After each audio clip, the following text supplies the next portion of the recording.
From advertising to software as a service to data.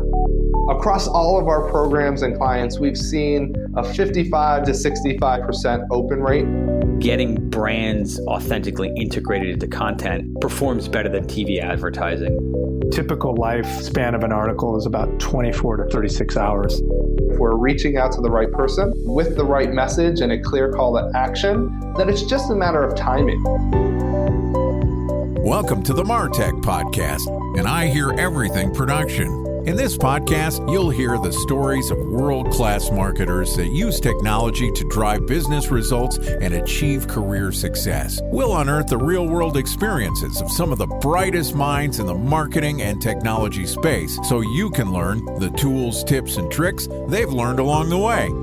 Now here's the host of the MarTech Podcast, Benjamin Shapiro. Welcome to the MarTech Podcast. I'm your host, Benjamin Shapiro, and today we're going to discuss international digital marketing strategies.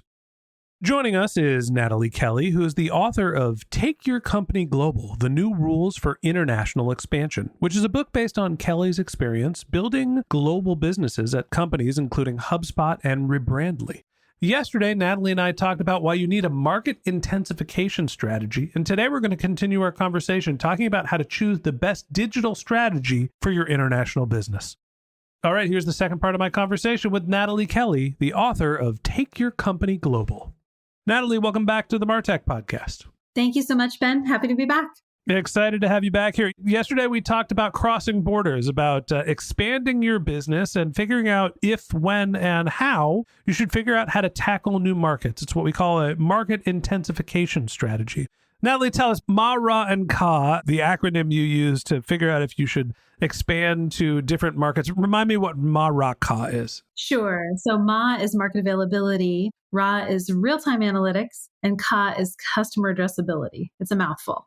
The takeaway here is that you need to figure out if there is an opportunity, what's your likelihood of converting some of those customers in a new market, and then are you ready to actually serve them? Okay, great. We've got a metaphorical US-based SaaS company, and everything is written in English, and we realize we're getting signals in India and Italy, and we figured out that the Italian customers are going to be easier to convert and are worth more to our business, so we're going to focus on expanding into the Italian market. Cool. So we're going to translate the website and we're done, right? It's that simple? Oh, I wish it were that simple. If only it were that simple. Funnily, that's actually what a lot of companies think they need to do is just translate everything. And I would argue that you didn't start out in English with all that content, and you probably don't need all of that content to begin your presence if you think like a startup in Italy, which is what you really are when you have no presence there and you have no customers there to speak of. So you kind of have to dial back your thinking as to what did we do in the early days when we were just beginning in the US market? How did we find product market fit there? How did we talk to our customers, learn from our customers? You do have to kind of repeat some of those initial steps, not all of them, because you've already built out infrastructure in your company to do things and you can leverage a lot of it, but you do kind of have to put on that beginner's mindset and be intentional about thinking about it like a new market, because it is. All right. So you're not going to have to translate all of your content all at once. You have to do the bare bones at first to get to the point of launch. But then, great, having a website, that's not all of digital marketing, as it turns out. How do you figure out what are the right digital strategies as you're internationalizing? Each market's different. How do you figure out what's right for your new market? So I'm going to say something kind of controversial here. Oh, everybody buckle up. I think the first question to ask is, are digital strategies the very best strategies? And if so, what role should they play? And also then, which digital strategies are we going to use? Because a lot of times people assume that, oh, this channel is global, this social media platform is global. Let's just use that in that country and we'll rinse and repeat the same playbook. Oftentimes in a new market, especially in a small country, in the US, it's a very large, many, many states, very large market. So we come into a new country kind of thinking with the US mindset often if we're based in the US. And the same applies to wherever you're from. Like Germans think about their next market like the Germans. But in Europe, they have a little more familiarity with crossing borders and moving from place to place. And they kind of know that they are very, very different nations. So I think the first thing to think about if you're a US-based company going into a country like Italy is, okay, how is it different? Because a lot of times in a smaller country, the viral network effects are closer and more concentrated. So you might not need to have the same type of digital strategy or general strategy that you would have in a market that's as big as the US, for example. So sometimes a common thing that companies will see is that in a market like Italy, where there's a very large concentration of SMBs, family-owned businesses, and people who still buy from people they know, and they have, a different mindset in terms of chains and things like that. It can often be easier to find micro influencers within communities, networks, associations, people who are already connected to penetrate those. And so a digital strategy might be, for example, we're going to work with this community that already exists in Italy that has their own online community and they have their own newsletter for that group, or they have, it can be like a micro version of a strategy that they're using in the US market, which is much bigger. It sounds like you know a fair amount about the Italian market, which makes sense. You wrote the book on international marketing. You should know about all these things, but the rest of us don't. So when you're going into a new market and you don't really know what are some of the unique traits of that market, let's say instead of going into Italy, we're going into Somalia. I know nothing about what the behaviors are, what the buying patterns are in Somalia. So how do I figure out the market without, going, living there, buying enterprise software, like a totally foreign market to me? What are the ways that you can learn about the market with actually not having to personally go there and do the investigation yourself? The number one piece of advice I have is talk to your customer. Talk to the customer in that market. It's that simple. And it's the most overlooked thing that most companies forget to do. If you talk to the customer in Italy or in Somalia or whatever country you're in, they will tell you all that you need to know. They will tell you how they think, how they buy, what they value. And that is the mistake that, ironically, so many companies make. They will invest millions of dollars in some cases in localizing website content, blog posts, spending money on ads without talking to the customer and figuring out how they think differently. So one of the biggest challenges that I have when I consult with companies who are going global is to convince them to do that because they're like, well, no, we have the data. We already know how this works. We've run these ads. All we have to do is translate them and launch them in these. It's easy on this platform. You just select the country. How do you know those are the right ads? How do you know that's the right message? How do you know that you should even spend a penny on translating that message, In classic MarTech Pod fad, I'm going to take the counter stance of the person who's an expert on this and argue with you knowing that you're right. Okay, I'm running a business and you're like, well, you got to go talk to the people that are there. Like, yes, they know what's interesting in the market, but I also know what's worked for my business. So we've developed strategies and marketing tactics and platforms and our own funnel. And we know when we get someone at the top of the funnel, they generally have this sort of output. Does my data not matter because I'm going to a different country? How do you figure out where you should rely on what you know about your specific business as opposed to what that market wants? And for the record, I already think you're right.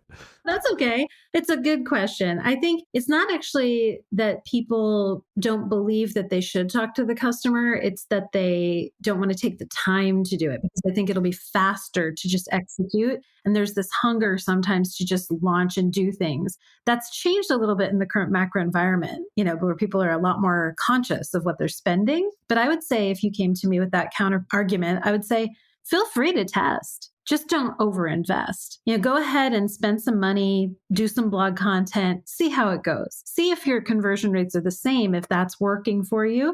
Go ahead and test it, but don't spend too much on it. Don't lean too heavily. Do a small test, do a pilot, test, and then optimize. Classic marketing tactic. Now I'll take off my podcast host hat and try to not frame my question as controversial and say how I really feel. You're totally right. I end every podcast with focus on keeping your customers happy, which means you're focusing on your customers, right? Without that understanding of who your customers are, it's hard to figure out what the marketing strategies are to reach them. That's really the goal of marketing, is to understand the market and then put advertising strategies together that help drive that market to use your product. When you're going through the process of talking to your customers, right? Most of the time when we're thinking about internationalization, we have some web traffic, but we might not have customers who are diehard, like ready to sit down and chat. What's the ways that you can get in touch with people if you don't actually have customers in a market that you're considering going into? Yeah, absolutely. I mean, you can target your potential customer, your ideal customer profile. And even if that might change from market to market, you can still go with the typical elements that you would use, the title, the segment, the company size, things like that, the industry, of course. You can do a similar profile and talk to those people. Even if they're not yet customers, you can talk to your competitors' customers. You can talk to also resellers and partners that you might have or that partner with your competitors and ask them what's working in this market for other companies like us? What isn't working? Where do you see a gap in the market? Where do you see opportunities that are unaddressed? How is it different from what you know? Because often people in that market know enough about that tech category, especially if it's one that is much more mature in the US market, where, to be fair, a lot of these technologies do start in the US and are, coming out of Silicon Valley. And a lot of that is historically where things came from. So yeah, a lot of these markets these industry and these tech categories are more mature in the US market. Not always. Some of them are coming from different countries and they're way more mature in those markets than they are in the US, especially mobile. A lot of mobile apps, that's the case. But I do think it's important to simply take a step back and ask the question of your customer or your target customer and really understand how they think. Are there marketing channels that you've seen that are sort of border agnostic? I'll give an example of when I was working, this is a million years ago, doing mobile app installation for a productivity app. The rule of thumb was you test your app in New Zealand because their performance was very similar to what it looks like in the US. And so you can spend less money and get some data without spending to acquire US customers. So App Store downloads from US to New Zealand were comparable. Is Facebook the same across all borders? LinkedIn generally being professional. Like, have you seen that some digital marketing channels tend to work better across borders or show similar results? They're all kind of different depending on a couple things. One, what you're selling, and two, the countries that you're targeting. For example, Twitter is used a lot more, kind of like LinkedIn in certain countries, and Facebook is used more like LinkedIn in certain countries. So for example, in Japan, Facebook is very common for business. So when we opened an office in Japan at HubSpot, all of our new employees started to add me on Facebook. I'd never met them in real life yet, but they started to do that. And then people would start asking like support questions on Facebook to our employees in Japan. And we learned very quickly, it's used very differently in that market than it is in the US. And we also learned LinkedIn actually is not common there because LinkedIn is viewed almost as too braggy and almost like, hey, I'm looking for a job. So that would be shameful in that culture to be advertising that you are looking for a job in a culture where lifetime employment is valued. So people there don't tend to latch onto LinkedIn as much. And so for each social channel, you can assume certain penetration within a given country. LinkedIn also had a competitor called Zing for many years. And as a result, they didn't have the massive penetration in Germany because they had a local competitor there that was simply more popular. So each of these platforms is used a little bit differently in different countries. I will say some of them you can use very well across multiple geographies. You just kind of have to pick and choose what works for each country. Almost all of the major social media platforms are in all the biggest markets that you would want to target for the most part. So yeah, you can reach people. It's just, is that going to be your most successful play for that particular country? It depends on your goals. It depends on the business. I know it's a classic consultant answer, but it depends. The last question I have for you today, as I'm sitting here in Northern California talking to somebody in New Hampshire about what it's like to internationalize a business. Reality is that neither of us are going to be boots on the ground when we're expanding internationally. And you have expertise in this. I definitely do not. Is this something that businesses should be taking on themselves? Should be hiring consultants, freelancers, agencies to go through this internationalization process? What resources do you need to get internationalization and your digital strategies correct?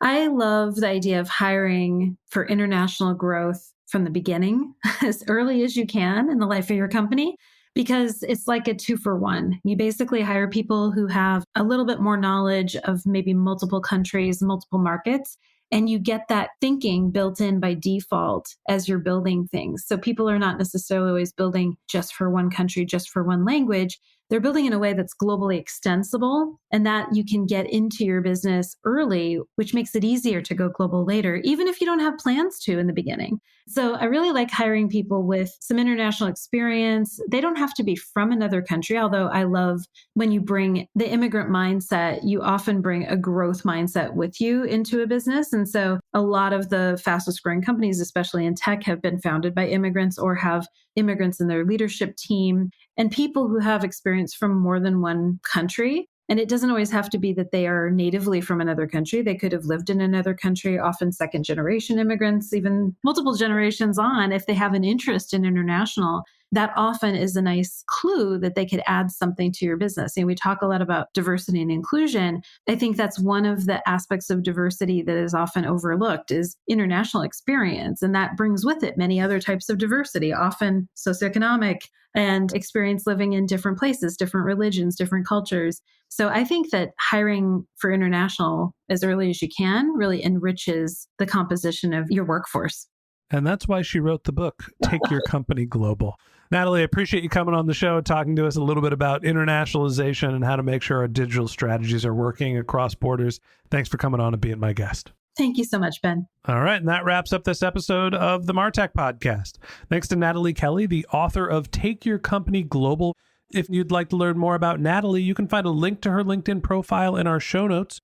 You can contact her on Twitter, where her handle is Nataly Kelly. That's NATALYKELLY. Or you could visit her blog, which is borntobeglobal.com. And on borntobeglobal.com, you can find a link to her book, Take Your Company Global. You can also look on Amazon to find Take Your Company Global as well. Just one more link in our show notes I'd like to tell you about. If you didn't have a chance to take notes while you were listening to this podcast, head over to martechpod.com, where we have summaries of all of our episodes and contact information for our guests. You can also subscribe to our weekly newsletter, and you can even apply to be the next guest speaker on the MarTech Podcast. Of course, you can always reach out on social media. Our handle is MarTechPod, MarTechPod on Twitter, Facebook, and Instagram. Or you can contact me directly on LinkedIn. My handle is Ben J. Shap, BenJShap. And if you haven't subscribed yet and you want a daily stream of marketing and technology knowledge in your podcast feed, we're going to publish an episode every day this year. So hit the subscribe button in your podcast app, and we'll be back in your feed tomorrow morning. All right, that's it for today. But until next time, my advice is to just focus on keeping your customers happy.